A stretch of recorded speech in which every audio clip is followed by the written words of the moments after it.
Nosso estudo de hoje é sobre a parábola O Joio e o Trigo. Acho genial observarmos o trabalho que Jesus realizou, porque além do conteúdo extraordinário, há um método. Ele usou o que havia de mais moderno no quesito comunicação. Por exemplo, quando ele subia aos montes para falar, estava utilizando-se da possibilidade de o vento levar-lhe a palavra o mais longe possível.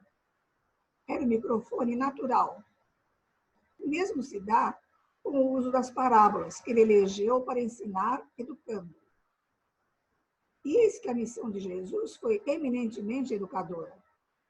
Pois bem, a parábola é uma historieta que conduz ao entendimento de uma lei moral, alcançando a educação proposta por Jesus, um mestre maior.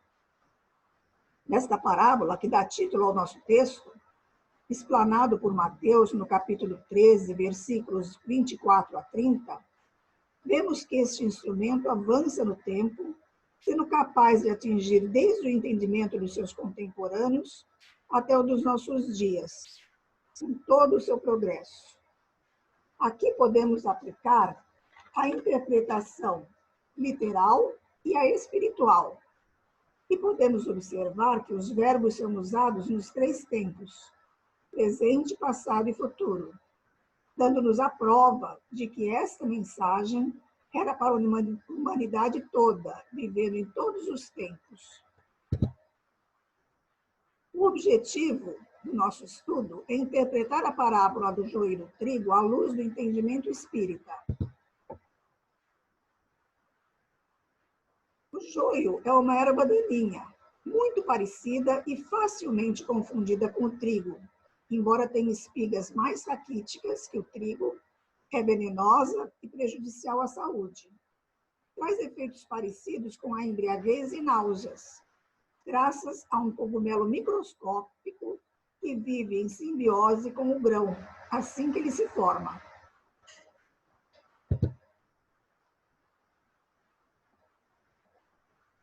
Graças ao que aprendemos na parábola do semeador, já temos um início de compreensão para o exame desta parábola. As ideias, as mensagens espirituais são como sementes lançadas no campo mental de cada pessoa. Então, Jesus propôs-lhe outra parábola, dizendo: o reino dos céus é semelhante ao homem, que semeia a boa semente no seu campo. O homem que semeia é Jesus, nosso orientador maior e agricultor divino. A boa semente é o seu evangelho de luz e amor, que nos concede os meios de nos libertarmos das nossas imperfeições. A humanidade, representada pelo campo, indica os espíritos, encarnados e desencarnados, em processo de aperfeiçoamento no planeta. O homem que semeia a semente no seu campo é uma assertiva, aplicada a nós próprios, noutro sentido. Demonstra que possuímos um campo de atuação característico do nosso nível evolutivo, onde desenvolvemos experiências importantes de aprimoramento espiritual. À medida que evoluímos, descobrimos a necessidade da seleção de valores que devem ser aplicados nesse campo. A boa semente representa, pois, a semeadura de valores morais e intelectuais. Semelhantemente, nos esforços de semear a boa semente, devemos estabelecer condições propícias ao surgimento e manutenção da harmonia, da segurança e da paz na própria vida. E Jesus continuou: mas dormindo os homens, veio o seu inimigo e semeou o joio no meio do trigo e retirou-se. Esta assertiva nos conduz a duas reflexões. Uma relativa à necessidade do repouso, após as atividades laborais. Outra associada à preguiça. Em O Livro dos Espíritos, aprendemos que o descanso físico e mental é lei da natureza. O repouso serve para a reparação das forças do corpo e também é necessário para dar um pouco mais de liberdade à inteligência, a fim de que se eleve acima da matéria. Entretanto, devemos aprender a discernir descanso de ociosidade. O inimigo pode simbolizar o adversário, pessoa que não simpatiza conosco, ou paixões e vícios que ainda albergamos. O adversário, em qualquer contexto, representa as perigosas infiltrações do mal. Notemos que o adversário conseguiu semear o joio, porque os servos dormiam, não estavam atentos, vigiando. Jesus recomenda: orai e vigiai, para não cairdes quando em tentação. Examinemos, vigiemos sempre. Ainda cuidadosamente as nossas almas, o nosso campo mental. Não deixemos que os adversários do bem semeiem nele ideias malévolas, contrárias ao bem. Não aceitemos as ideias más. As imperfeições morais são ferrenhos adversários. Quando menos esperamos, somos envolvidos pelas tramas das próprias imperfeições. Daí a importância de Jesus sobre o orai e vigiai, em Mateus capítulo 26, versículo 41. É importante estarmos atentos, porque as investidas do mal, alheias ou próprias, não marcam hora, surgem subitamente. O joio, caracterizado pela erva daninha, representa a ação contrária ao bem. Semeando, quando estivermos desatentos, dormindo, pode gerar resultados funestos. A frase "que semeou no meio do trigo" tem significado específico. Jesus poderia ter escolhido outra semente que não o joio, para ilustrar o adversário do bem. O joio, porém, é uma erva daninha, que se parece com o trigo e que se desenvolve no meio dele. Assim também acontece na vida. Encontramos ações infelizes ao lado de sublimes realizações humanas. A luta da vida, como processo educativo, nos oferece contínuas oportunidades para semearmos o bem, evitando o mal. Empenhados nesse propósito, é comum termos de enfrentar padrões menos edificantes da própria personalidade que surgem no caminho como poderosos adversários. O texto de Mateus nos fala que após a semeadura do joio, o inimigo retirou-se. Percebemos assim que em todos os acontecimentos infelizes e decorrentes da invigilância ou da insinuação de forças interiores, o mal opera às escondidas. Instaurado o processo de desarmonia, o agente causador da perturbação retira-se, observando à distância os seus efeitos. Entretanto, no mundo, muita semente má já foi semeada e aceita. Tanto mal está proliferando, tanta ideia inferior, malévola. Que fazer? E quando a erva cresceu e frutificou, apareceu também o joio. Na natureza não há saltos evolutivos. Semeia-se, germina-se, cresce e frutifica-se. O mesmo ocorre com o bem e o mal. Quem planta, colhe a seu tempo, segundo a qualidade da semeadura. Toda semente semeada irá crescer e frutificar, cedo ou tarde. Por este motivo, devemos ter cuidado com os nossos pensamentos, palavras, gestos e ações, pois recebemos da vida aquilo que oferecemos a ela. Nem sempre conseguimos perceber a presença do mal, sendo necessário que este cresça para que possa ser enxergado. Por esta razão, nos alerta Jesus. E quando a erva cresceu e frutificou, apareceu também o joio. Vemos assim que no plano evolutivo, onde nos situamos, é preciso que o bem esteja ao lado do mal. Não somente para que possamos exercitar a capacidade de discernimento entre um e outro, mas para permitir que os bons exemplos ajam sobre o mal, tornando melhor. E os servos do pai de família, indo ter com ele, disseram-lhe: Senhor, não semeaste tu no teu campo boa semente? Por que então tem joio? A parábola nos relata que os servos, surpreendidos com a presença do joio no meio do trigo, indagaram ao Senhor se deveriam arrancá-lo. A orientação que o Senhor lhes ofereceu foi sábia. Não, deixai-os crescer juntos, até a ceifa. Analisando esse trecho do registro de Mateus, percebemos que os servos citados são trabalhadores da seara divina. O pai de família é Deus, o Criador Supremo. Nesse sentido, os servos são os instrumentos utilizados por Jesus, o semeador da boa semente, nas múltiplas expressões de serviço existente em sua seara bendita. Metaforicamente, os servos podem ser entendidos também como mãos operantes ou inteligência sublimada, subordinadas aos ditames da lei do amor. E ele lhes disse: o inimigo é quem fez isso.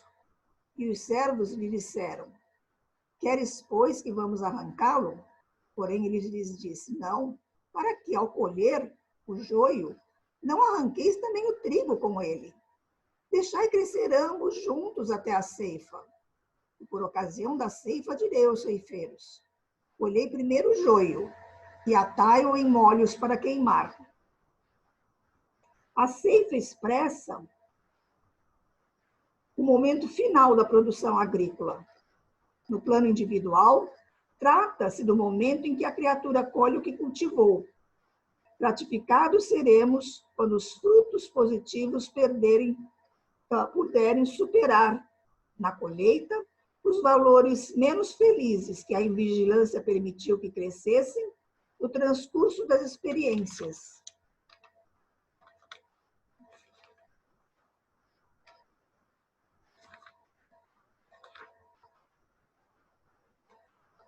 A nossa alma, nosso campo mental, não devemos deixar que os adversários do bem semeiem nele ideias malévolas, contrárias ao bem. Não aceitemos ideias más. As imperfeições morais são ferrenhos adversários.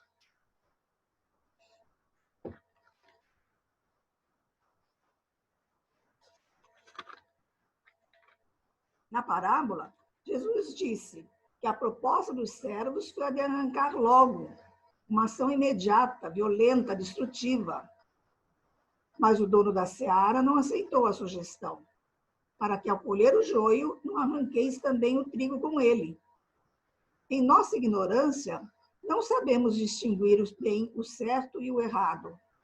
Agindo com precipitação e violência, podemos até prejudicar os bons, nos destruir os uns aos outros, por uma diferença no modo de pensar e sentir. Não tem sido assim com o fanatismo, a intolerância na terra? Deixai crescer ambos juntos, determinou o Senhor da seara. É o que Deus faz na vida terrena. Deixa que os bons e maus convivam e propaguem suas ideias livremente. Então, ficará tudo ao acaso, sem qualquer controle? É só até a ceifa, até que as ideias de cada um se definam de todo. Pelos resultados bons ou maus produzidos, a qualidade das ideias ficarão bem evidentes. Aí haverá uma avaliação e tomada de providências. Isso será feito no tempo certo. E não por nós, servos comuns, que não temos capacidade para julgar e decidir com acerto, com perfeita justiça, e sim pelos ceifeiros, os trabalhadores espirituais especializados, capazes de fazer a seleção de acordo com as instruções divinas. Ajuntai primeiro o joio, atai-os em feixes para ser queimado, mas o trigo recolhei-o no meu celeiro. O plantio pode ser feito por qualquer um de nós. A ceifa, porém, cabe a tarefeiros sintonizados com a fonte do eterno bem. Essa ceifa tem um significado especial, considerando o sentido não literal do texto evangélico. A recomendação para queimar é puramente simbólica. Não se trata de uma guerra santa. Não é para combater as pessoas, e sim as ideias inferiores. E acaso ideias se destroem com fogo? O que Jesus nos assegura e que na época certa, pela evolução da humanidade, as ideias errôneas serão aniquiladas, porém as boas perdurarão, alimentando as mentes humanas na construção de um mundo melhor de amanhã.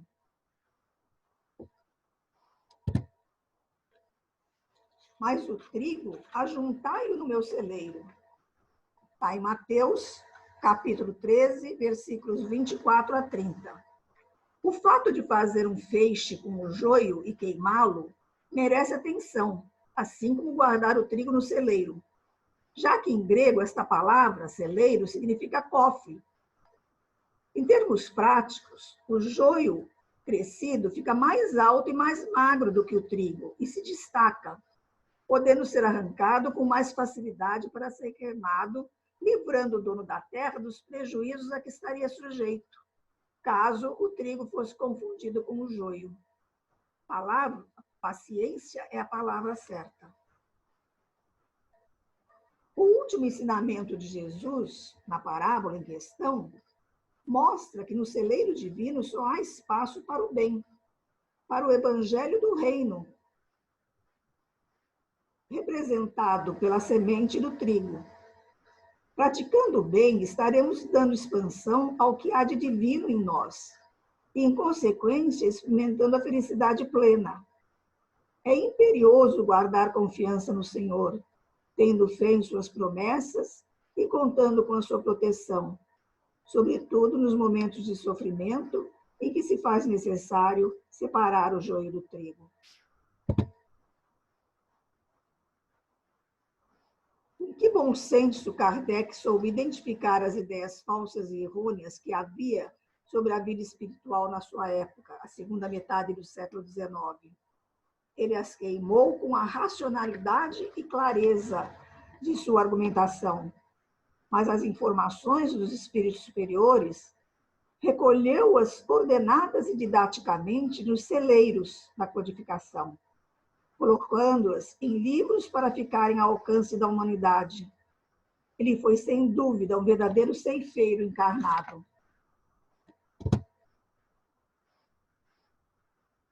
Vamos agora, após a reflexão e discussão da parábola do joio e do trigo, ler a parábola do servo, que se encontra no livro Estante da Vida, psicografado pelo Chico Xavier e ditado pelo irmão X, pelo espírito do irmão X, que era Humberto de Campos.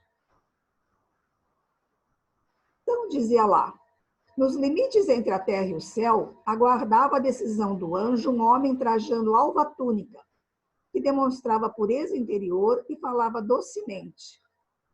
Mas o anjo, após verificar-lhe o peso vibratório, aconselhou-o a voltar à terra para plantar o amor a cada dia. Aperfeiçoou sua inteligência e, com muito trabalho, passou a fazer o bem pelas mãos dos que o serviam. Após quase um século, retornou ao plano espiritual com a roupa ainda mais alva e linda. O peso de suas vibrações espirituais, porém, não se alterara. Segundo o anjo, sua louvável posição junto às posses humanas concederam-lhe a posição de provedor, mas ainda precisava retornar à terra para plantar o amor. Voltou e, na condição de hábil político, estendeu o bem por todos os canais e recursos ao seu alcance. Construir estradas, escolas, estimular as artes, milhares de pessoas foram beneficiadas por ele. Mais um século retornou com a túnica admiravelmente bela. O anjo agora dera-lhe o título de administrador, mas tornou a recomendar-lhe o retorno para a lavoura do amor. Retornou à vida física e com o principal objetivo de fazer o bem. Enriqueceu de cabedais transitórios, distribuiu benefícios, socorrendo e consolando pela mão de seus empregados. Abençoado por muitos, retornou quase um século depois à vida espiritual. Agora, disse-lhe o anjo, adquiriste o galardão de benfeitor. Volta à terra e semeia o amor. Novamente voltou à terra e agora, despreocupado de qualquer proteção a si mesmo, colocou as próprias mãos no serviço aos semelhantes. e servindo com abnegação e devotamento, exemplificou o bem puro. Muitas vezes, em troca do bem que fazia, recebeu o pagamento da ingratidão e da calúnia. Retornou à vida espiritual como se for um mendigo. Ai de mim, soluçou junto ao anjo. Se das outras vezes nada consegui, que será de mim agora? Mas ao ser pesado na balança das vibrações espirituais, com maravilhosa surpresa, verificou-se sublime leveza. Bem-aventurado és, meu irmão, conquistaste o título de servo. Podes atravessar a porta da vida superior. Como por encanto, surgiu vestido numa túnica de estrelas, obedecendo ao apelo íntimo, levou-se à glória do firmamento coroado de luz. Vamos, portanto, agora analisar e refletir sobre esse texto da psicografia do nosso irmão Francisco Cândido Xavier.